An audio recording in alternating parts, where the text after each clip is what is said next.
What's up? I'm Joel Madden, and this is Artist Friendly. On this episode, I'll be talking to producer, singer-songwriter, and frontman of the multi-platinum band Simple Plan, Pierre Bouvier.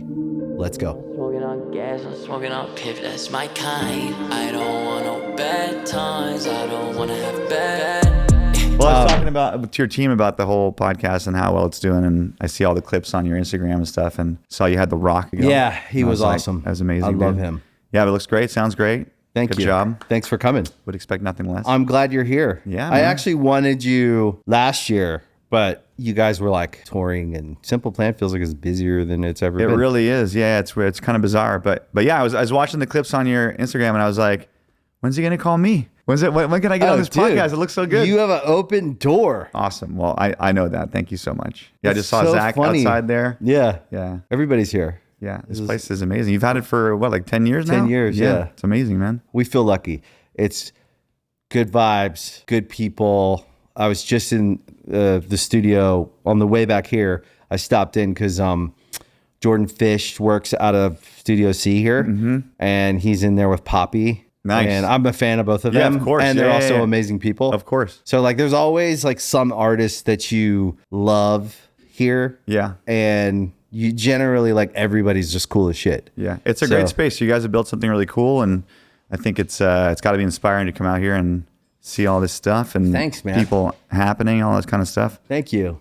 I respect that entrepreneurship that you guys have, you know. I feel like that's something that I've never really kind of tapped into it myself, but I look at you guys doing that and I'm like, dang, you know what? Good for those guys. That's amazing. Would you say you've never tapped into it ever? I feel like not outside of my band. Right. You know, like I've focused everything on I am Simple Plan, I am in the band, and like whenever time off came between being busy doing that's all I got. You know what I mean? I'd be like, I need to step away. Recharge. Yeah. Where you guys I think would come back and like do more stuff and plan, you know, just do some cool stuff. And I'm proud of you guys. Thank you. But I feel like the life of an artist, especially a successful band like Simple Plan, is an entrepreneurial endeavor the whole way through. Totally. And a successful one. So it's not like you guys tried and failed. Certainly there's people that have had to pivot out of trying to be in a band into some other facet of music. Right. Yeah, everyone you know from the labels, the managers, they all like half of them were in bands or were songwriters. So I feel like there's something about the creative entrepreneurial thing that it is to be in a band that does take all of you. You guys have been working for, I mean, I was thinking like, okay, where do I start with Pierre today? So we've known each other for so long. Yeah. First time Montreal when you guys were opening for MXPX. Yep.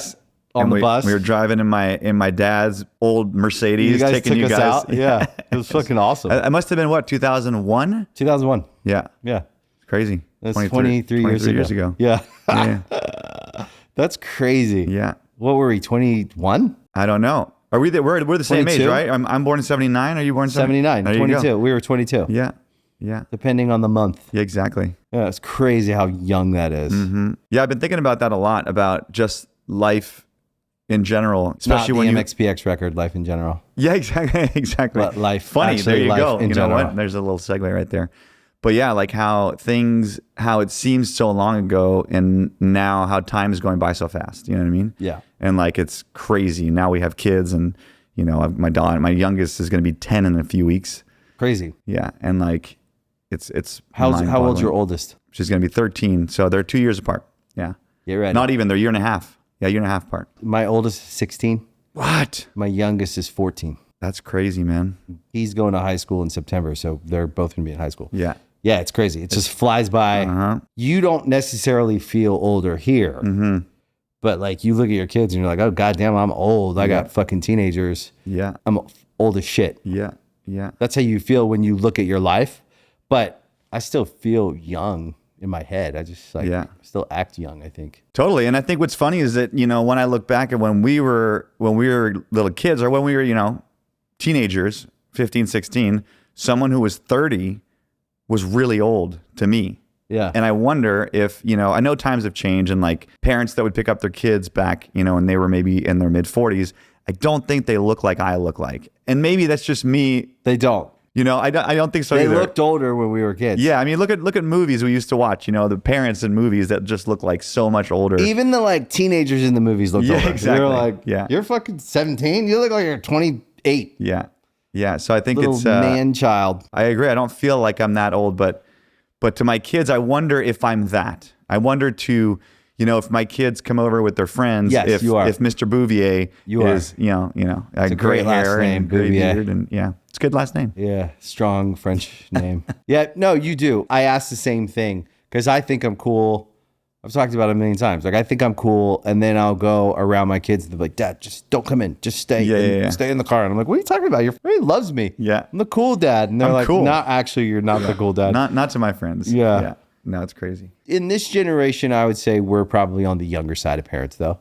At least in so I think that if we're being really real, we had success building our own businesses of the bands. And it's a creative space, so there's a lot more freedom in that to like the lifestyle is a part of the brand. So you're living not the average lifestyle, right? No matter how you slice it. And you're living in more affluent circles. Mostly other creators, likely successful in their own different creative endeavors and entrepreneurs and people.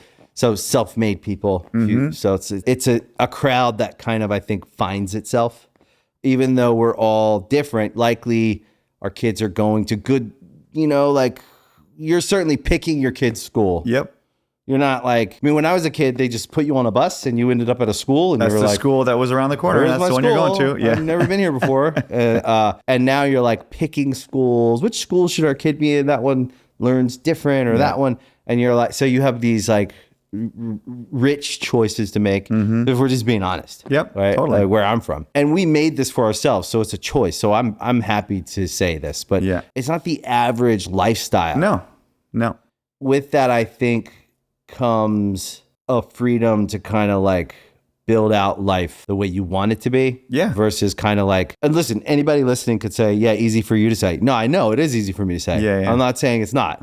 So I actually come from the school of you get a good job that pays enough for your rent and you take care of your kids and you put food on the table and that's success. Yeah. I respect that. Yeah. That's how my parents were, hardworking, struggled to make it, but to make ends meet. But that, I think, idea, it's not that I look down on it at all. I just was like, that's not for me. I want to like go and see if I can Do better. Yeah. get after it and live how I want to live, and whatever that dream is for all of us, it's different, but it's not necessarily about money, but money affords you the freedom to live the life you want to live. Yeah. And it's funny to make money from being in a band too, because it's very, people are so attached to, you're in a band and this is, what you create, what you make is like very attached to who you are.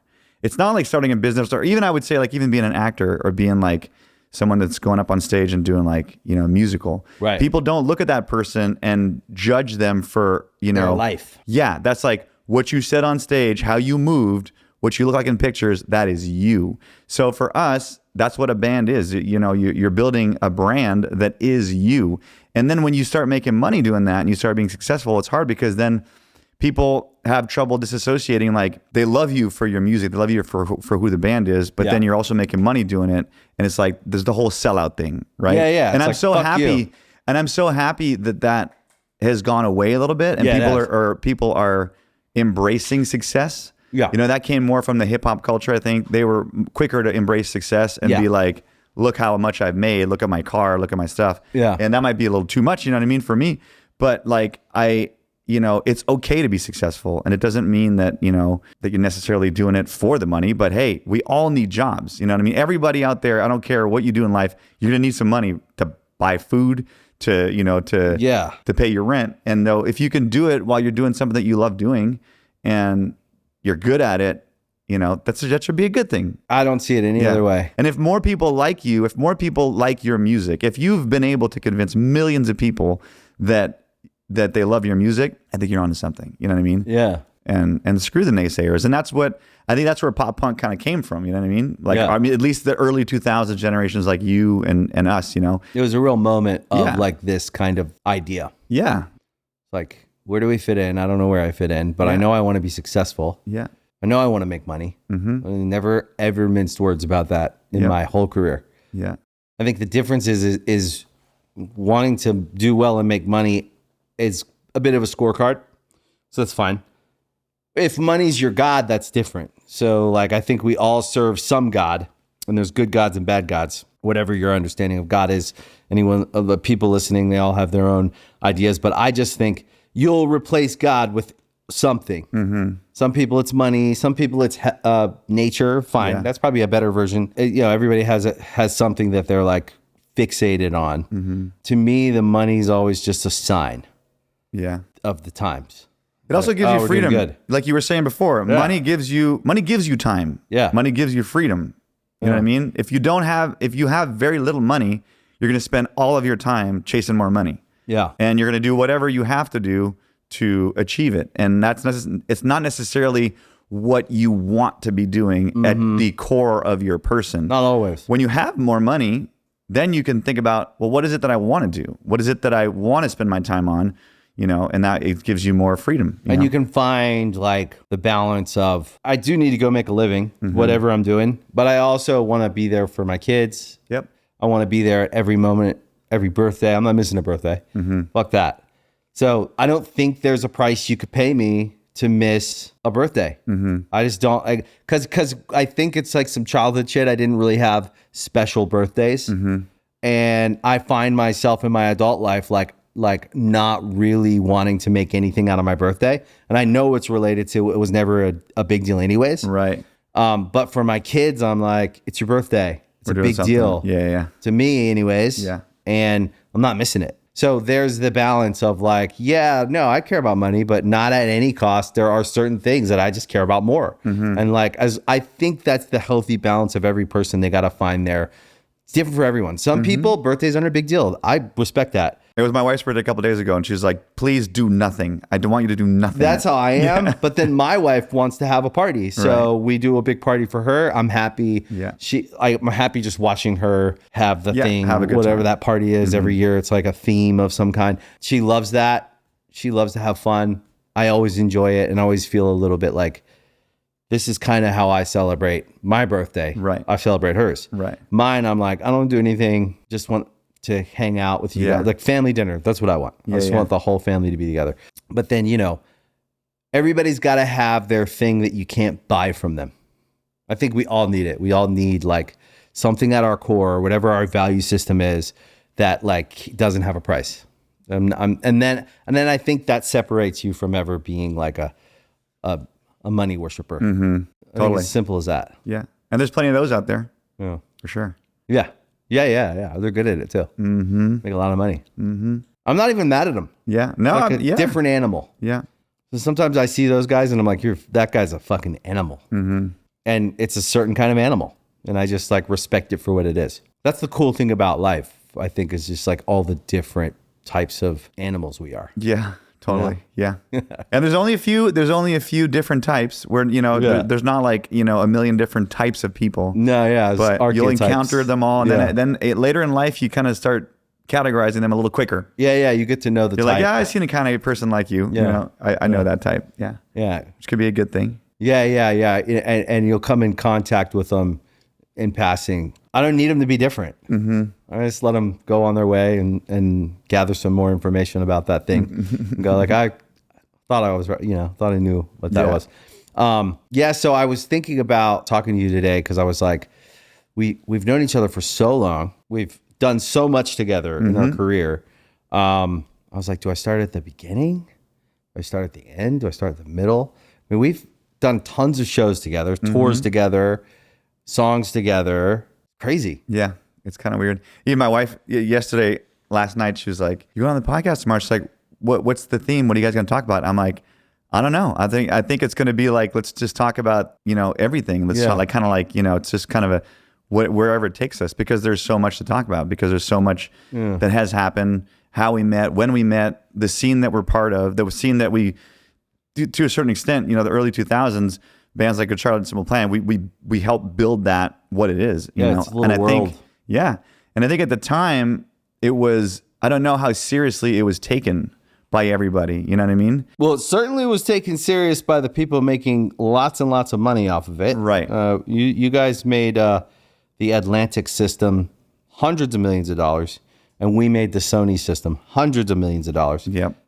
So it was serious. I never thought about it in that sort of scope, but yeah, that's for sure. Yeah, for sure. Make no mistake. Your masters are valuable. Yeah.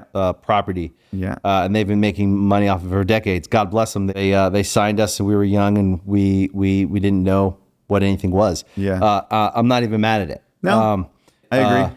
But yeah, so it's serious business, but it's music that is young, and the energy of it, it's easy to dismiss it as not as deep as it is, but there's layers to it, and it all comes from a place of trying to make sense of life and of the experiences we had. But at the time, yeah, we were made to feel like it wasn't that serious, even though we were making a lot of people a lot of serious money. Selling tons of records. I just don't think they realized how deep the impact of that music was having on the generation of kids that was listening to it. And I think now they're coming to the realization. It's, here's the way I look at it. I think that, because our first record sold close to 3 million just in the US, second one 2.5 in the US. I don't remember. Sold a lot of records. Yeah. Just in the US. Yeah. So we're probably close to 10 million, worldwide. Easily over 10 million. I guarantee it. And I think that they all saw that opportunity, and so did we all, and capitalized on it, and sold really, really, really well. But I think the whole joke of like, it was never a phase. We're seeing that now, we're in 2024, and there's, this whole genre is coming back in such a strong way. Why? Because the connection that those songs have with the fans is so big and so deep that I don't think it's ever going to go away until we all, go to our graves one day. You know what I mean? Yeah, but the young music fans are into it. So we played the other night, and it was a crowd from like 18 to 40. When you were a Stagecoach, or were we at Stagecoach? Yeah, I saw that. That was awesome. Every person there was like, knew Good Charlotte. Yeah. And I was a little surprised because it's not our. I was like, it's kind of a country festival. Yeah. Like, let's see how it goes. It's all country music, but the modern country fan listens to everything. Totally. Just like the modern music fan, period, they listen to everything. I think the fan base is bigger than it was. I just think like we're seeing it. The shows we've played, the crowds have been bigger. Everyone knows the words to everything. That's been the like pleasant surprise. You don't know. Yep. I mean, we haven't done a ton of touring. It's been hard for us to figure out our touring behavior. So we don't know what that is yet. But when you're ready, you let me know. Yeah. Because I've always said a Good Charlotte Simple Plan Would reunion go tour, nuts. they would be insane. This would be amphitheaters sold out. It would be insane. It would be insane. Yeah. I don't want to jinx it, but I think it would be great. Oh, you're not jinxing it. Yeah. I think it would do great. Yeah. I've always thought like the trifecta of bands that came out like right around us, to me, is like Good Charlotte, Simple Plan, Sum 41. Those are the three that like, obviously there's Green Day, Blink-182. Those are in the category apart. Yeah. Then there's like, Newfound Glory, and there's a Yellow Card. But I think there was a time when if you went to Hot Topic, it was like Good Charlotte, Sum 41, Simple Plan. It you know was. what I mean? And those were the three. Yeah. And we toured together. Like all of us toured together. Yeah. I remember touring with you guys and Sum, and like it was always good. Yeah, we just did Sum 41 in Europe with them, and we did Offspring, Sum 41, Simple Plan in America. It was insane. It was bigger than anyone had anticipated. So the Offspring locked us in as two support acts, so Sum 41, Simple Plan, and we flip-flopped every night. And they didn't know how well the tour was going to go, and it basically almost sold out every amphitheater across America. Sick. Last summer. Yeah. Yeah, I suspected that's how it would go. I think that everyone had high hopes, but nobody expected it to be that big. Right. It was like according to, CAA and Live Nation, it was like the tour that everyone was like, oh my God, wow. Yeah, it was a good ticket. Yeah, it was great. How many shows did you guys do? How many shows exactly? I don't know. We did like a month and a half or so, or like 5 weeks. 5 weeks maybe. Good. Yeah, it was good. Like 30 shows? Yeah, 5 shows a week or something like that. Wow. Yeah. How's that with family life? It's hard But I think that, talking about success and all that stuff, I feel like I have an obligation, of course, to my family. And I feel like the music, as you just said before, like I think that bands like us, we're doing so much better than I thought we'd be doing. I know we've done well. I know we sold millions of records. I know that we've had, big spots on MTV and Z100 Radio and Kiss FM and whatever. Yeah. But I didn't expect that to be, headlining a festival down in Brazil for 50,000 people. Yeah. A couple of months ago, and then playing in Australia and Melbourne, selling out 10,000 tickets, and doing the tours we did in America, Europe. I didn't expect that. So I feel like at 45. Yeah. I feel like I was planning on like managing a career that would slowly decline. And I feel like now it's like skyrocketing up again.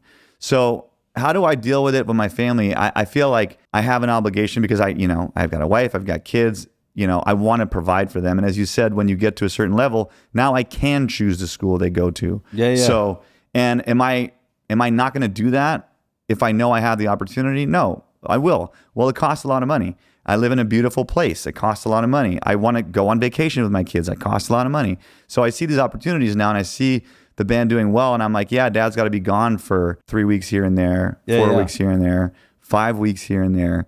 And it sucks, but I feel like it's worth it because, and I want them also, this is all that I do. All that I do is music. I'm a singer in Simple Plan, and I like to do outside productions when I can, but the bulk of what I do is Simple Plan. So I want to show my kids that like Dad works hard, because I'd love to just stay at home and surf and play golf every day.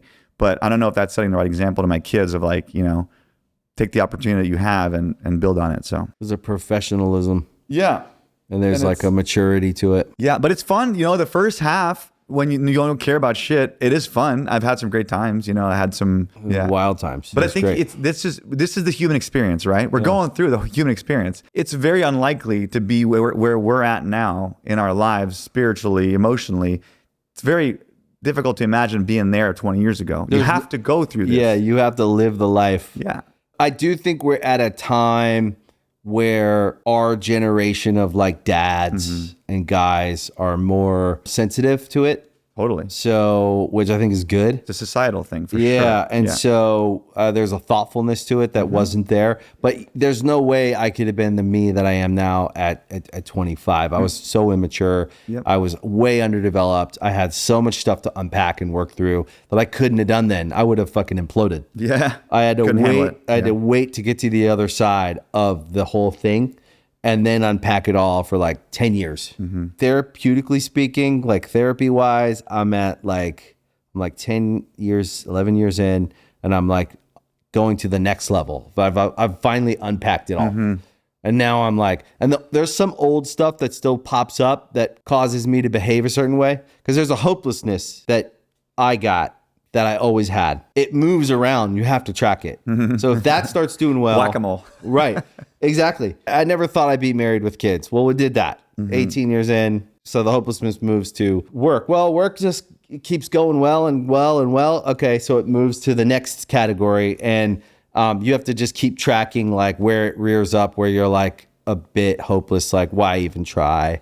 Maybe it's around fitness. Maybe it's around whatever. So that's where I'm at now, where I'm like, I can actually track it and keep an eye on it and remind myself not to be that way. That's good. But it took me 10 years to get there, because I used to kind of be hopeless about most things. It's weird to say. So I feel like I'm a pretty positive person, but a lot of that was me overcompensating for what was going on inside. Not to say it wasn't genuine, because I was really trying my best, but I think coming to terms with the shit, that I personally went through was like the big mission. And that was what I was able to do. Our conversation continues in part 2. Times